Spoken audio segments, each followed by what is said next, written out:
अब जो गुरुजी से विमुख हो जाते हैं, गुरुद्रोही बन जाते हैं, निंदा करते हैं, क्योंकि गुरु से विमुख दो प्रकार से होते हैं। एक तो कोई विकार करने लग जा, घुटी छुटी लाने लग जा, 2-4 साल ठीक रह गए और वैसे कोई नामखंड हो जा, रुचि ना रहे, वो गुरुद्रोही नहीं होता। ना आता तो अपने कर्म बिगाड़ दिए वैसे।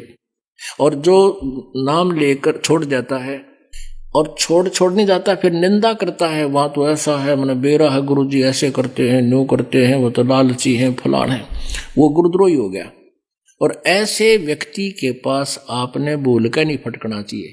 अब ये नहीं, जैसे आप कुछ ऐसी भी समस्या है कि एक घर में एक गुरुद्रोही हो जाता है, एक नाम ले रहे हैं, तो वो रहना तो इकट्ठा ही पड़ेगा, लेकिन उसके विचारों में विचार नहीं मिलाने चाहिए। उसके उस मार्ग में वो बात चलाओ तो उठ कर चला जाए, एक लो बैठ जाए अपना, तो वो सुनकर भी नहीं सुना। क्या कहते हैं, गुरुद्रोही की पेड़ पे जय पग आवे वीर, गरीबदास जी कहते हैं, गरीब गुरुद्रोही की पेड़ पे जय पग आवे वीर, 84 निश्चय पड़े सतगुरु कहे कबीर। पेड़ पर पेड़ आना, पेड़ पे पग टेकना, यानी जिस रास्ते से गुरुद्रोही जा रहा हो और आप भी उसी के पीछे पीछे, उसी के कदम पे कदम रख रहे हो, यानी उसके पीछे जा रहे हो। ये तो है एक इसका उदाहरण है। लेकिन इसका जो इसके साथ जो एक जो है उपमात्मक तरीके से मालिक ने बताया है कि जो गुरुद्रोही बकवाद करता है और आपने उसके कदम में कदम नहीं मिलाना, उसको यश नहीं करना उसकी बातों में, अगर ऐसा करते हो तो कहते फिर नरक में आप भी जाओगे। ये परमात्मा कबीर जी कहते हैं। वो बकवास करता है, नहीं सुननी चाहिए कि ना भाई, ये तो विषय छोड़ दे, और बात बता दे, बस कोई जिक्र है तो करना, तो अपना काम करा मैं पाकर। तो वो फिर आपने सुनकर भी नहीं सुना। गुरुद्रोही की पेड़ पे जय पग आवे वीर, 84 निश्चय पड़े सतगुरु कहे कबीर।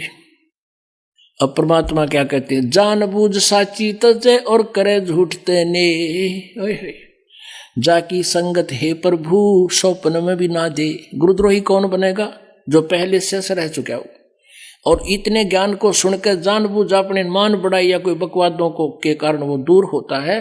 कहते हैं जानबूझ साची तजय और करे झूठते नहीं। बकवादा मावे नो के घर भक्ति कर लूंगा, हम तो ये मंत्र जाप कर लेंगे, घर का आ जाओ।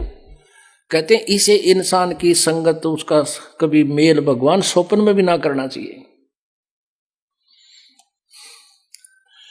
परमात्मा गुरु जी के प्रति कैसा भाव हो, दो कर जोर गुरु के आगे, करबो विनती चरणन लागे, अति शीतल बोले सब बेना, मेटे सकल कपट के भैना, हे गुरु तुम हो दीन दयाला, मैं हूं दीन करो प्रतिपाला, बंदी छोड़ में अति अनाथा, बहुत जल बूढ़त पकड़ो हाथा। अपने गुरु जी के प्रति ऐसी विनम्रता हो, बंदी छोड़ हे गुरु, क्योंकि गुरु होगा वो बंदी छोड़ ही होगा।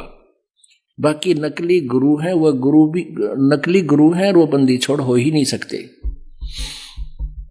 तो जो सही गुरु होगा वो बंदी छोड़ होगा। अमर करूं सतलोक पठाऊं, ताते बंदी छोड़ कहाऊं। अमर करूं और काल की बंद से छुड़वा कर सतलोक ले जाऊं, इसलिए मैं बंदी छोड़ कर आता हूं, कबीर परमात्मा जी कहते हैं।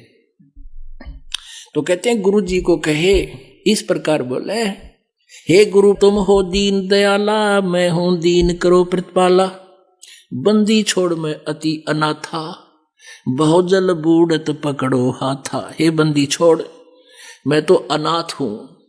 अपनात्मा अब हमें पता लग गया है कि हम जिस भी किसी अपने मान ले भाई को, बहन को अपना रक्षक मानते हैं, या किसी राजा की आड़ हम ले करके उसका सहारा मान करके हम सुरक्षित महसूस करते हैं, यह हमारी भूल है। एक हमारे रिश्तेदार का रिश्तेदार था और वो संजय गांधी का खास मित्र, निकटतम हो रहा था, और संजय गांधी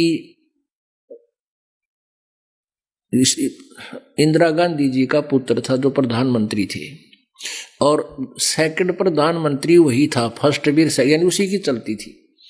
उसकी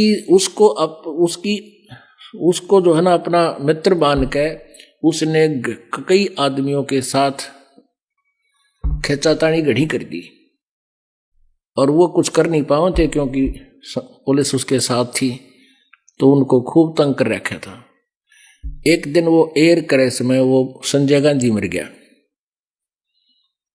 कहता रिश्तेदार कि वो हमारा रिश्तेदार आंडी पाक रहता 6 महीने घर में टट्टी करता रहा, बाहर नहीं निकला। बताओ, डर गया को गड़ेंगे इतने काटेंगे, एक बार घेर के कूटेंगे।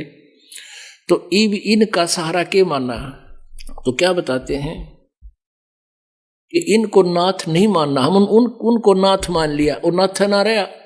कहते हैं बंदी छोड़ मैं अति अनाथा, मेरा कोई साथी नहीं, मेरा कोई संरक्षक नहीं, मैं अनाथ हूं मालिक, मेरा कोई स्वामी नहीं आपके अतिरिक्त। बंदी छोड़ मैं अति अनाथा, भौजल बूढ़त पकड़ो हाथा। दीजे उपदेश गुप्त मंत्र सुनावो, जन्म मरण भव दुख छुड़वावो। यो आधीन हो ऐसे जब ही, गुप्त मंत्र कहे गुरु तब ही। अब ये गुप्त मंत्र एक और है सार नाम। कहते इतना अधीन होगा जब वो गुप्त मंत्र गुरु जी बता सकेगा, अन्यथा आपको वो मिलेगा नहीं। इतने लक्षण आप में आने चाहिए तभी वो काम भी करेगा। ऐसी प्रीत गुरु से शेष जब दीक्षा मांगे, मन कर्म वचन धरे धन आगे। यो आधीन होए शेष जब भी, शेष पर कृपा करे गुरु तब ही। ऐसी प्रीत देखे गुरु जब ही, गुप्त मंत्र कहे गुरु तब ही। गुरु बिन वेद पढ़े जो प्राणी, समझे न सार रवे अज्ञानी। सतगुरु मिले तो अगम बतावे है, जम की आँच ताही नहीं आवे। अब सतगुरु मिले तो अगम यानी सतलोक की जानकारी देवे।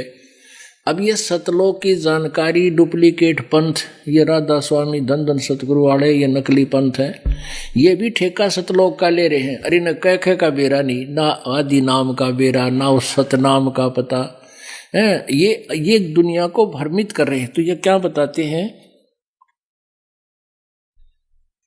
सतगुरु मिले तो अगम बतावे है, जम की आँच ताही नहीं आवे। गुरु से ही सदा हित जानो, क्यों भूले तुम चतुर सियानो। गुरु सीढ़ी चढ़ ऊपर जाई, सुख सागर में रह समाई। गुरु विमुख सोए दुख पावे, जन्म जन्म सोए डैकावे। गुरु से वह सो चतुर सियाना, गुरु पटतर कोई और न आना।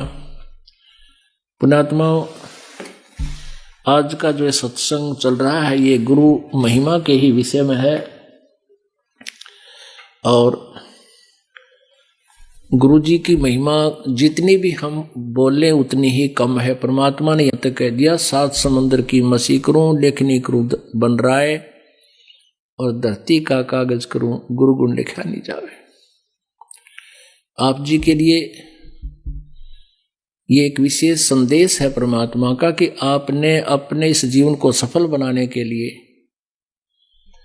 गुरु जी के महत्व से परिचित होना अति आवश्यक है।